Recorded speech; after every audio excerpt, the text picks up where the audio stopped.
I tried to stay away, but I was dragged back to my theoretical trails of Greater Ross County.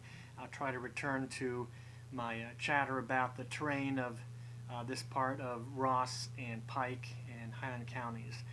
But because of that, it drew me over to Jones Levy Road here, which then becomes Camlin Hill and Valley Road, and on down to what I think was is now Lake White. So this is my current mapping of the trail system, theoretical at least. Some is documented in the red, like Zane's Trace here, which will cross over on the Jones Levy route. But just throwing these thoughts out here, and please give me feedback. Does it make sense? Do you understand how trails work? First of all, let me say three main guidelines. Trails prefer to be, and I'm anthropomorphizing here, trails prefer to be high, dry, and direct. So that's why I have a straight line here, and then I test to see if the current roads are close to that, and then I can presume that the current roads are closely developed from the trail, if there even was a trail. Why do we have Blaine Highway here and then Jones Levy here? Is it really feasible? Did people for previous thousands of years want to go from Paint Valley down to the Scioto Valley here? Paint Valley near Bourneville and the Scioto Valley near Lake White between Waverly and Piketon. So anyhow, let's take a look at that and get things going here. Nope. Click this and animate. So we zoom in, we start at the Paint Valley, and I'm calling this Jones Hill here. The Jones family owned the big farmhouse to the left, and this is Jones Levy Road. You can see it's built up, so it's a bit like a levee. I'm not sure of the reason for the name, but that sounds good. On the right here, this is the straight line between the start of the road and Lake White. So just testing that. So here we avoid some glacial hills here, come into a little valley here, and avoid edge of a hill there. Climb up the valley, and the road is a little clunky, but it also tries to climb through there reasonably. Then we're up on the Berea sandstone hilltop here. Got a little bit of a narrow ridge, so the trail, theoretical trail, weaves across that. Then we drop down into a valley, and now the tangent, the straight line, is on the left, theoretical trail is on the right, and go through the saddle here, crossing Zane's Trace, which is a documented trail. Over here is Valley Road, and I figure, why would the trail go over there? It's not going to mind going up over this hill and then down through the middle of the valley. The white man wants to push the road out of the prime farmland, which isn't quite here, but you can see it shoved over here. The trail doesn't care. This is all old growth forest. It wants to go from as straight a line as possible from point A to point B. And you notice coming up is a few remnant ridges like what I've been talking about in my chatter about the terrain. So we cross a little hill here and then get up into a saddle between two knobs. Nice and dramatic here. This is cool.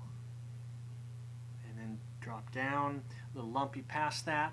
I figured the trail wants to go down into this valley to simplify things. And again, we're staying close to the tangent, the course. Then the trail, I think, wants to go up on the highland where everyone can look, make sure they're safe. Cuts across these broad small valleys, and back up on a highland. And this is probably a little more dramatic than needed, but we like to stay safe. We want to be up high. We can avoid being attacked from higher terrain. So it hops down and then finally it drops down into the valley that is now the home of Lake White. So we avoid that toe of the hill, and a bunch of this terrain is now drowned. But somewhere through here, trail would have gone. Again, avoid the toe of the hill here, and then I just set this endpoint at the middle of the mouth of the valley, which is now occupied by Lake White. So where was this trail headed to? Let's zoom out a bit, and if I can use the right command, yes. And let's get a horizon here, if I can navigate properly.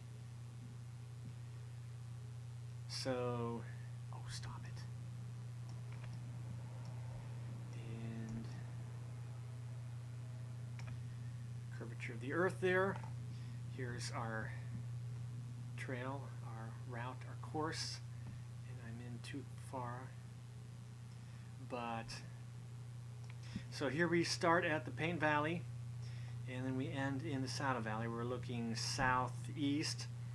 So here's the Scioto Valley, Scioto River going down this way, Waverly, Lake White, Piketon, the A plant, and here is the abandoned Tays Valley, and then it bends and goes off this way.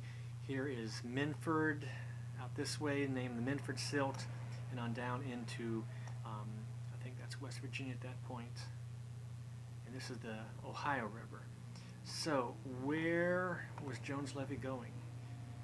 What is so important to get from here to here? I don't know. Nope, wrong command. Can I navigate, or can I navigate? So at first I thought it was headed into this abandoned meander here. I think this is Beaver Valley. Maybe Beaver Valley is over here. But no, it's headed sort of maybe cutting across that bend there. I think Zahn's Corner School is here, which was closed because of radiation from the A plant. But anyhow, headed off this direction. And of course, doesn't really need to go past this point. It's just crossing this highland here between the two river valleys. And yes, Paint Creek is a river. Shouldn't be named a creek. But anyhow, those are my thoughts. And this is the Sulphur Lick Flats, which I was talking about in my previous post about this terrain. And this is what started me to look at Jones Levy Road and Camlin Hill Road and Valley Road and so forth. And this is the rugged terrain part of what I've been talking about. You can see the steeper slopes are left in forest, while the gentler slopes, the plains, the terrace, is farmland and homes.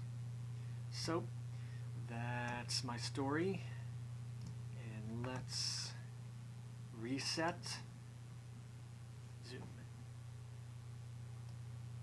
So there we go.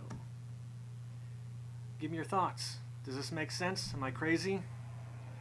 All right, thanks. Bye.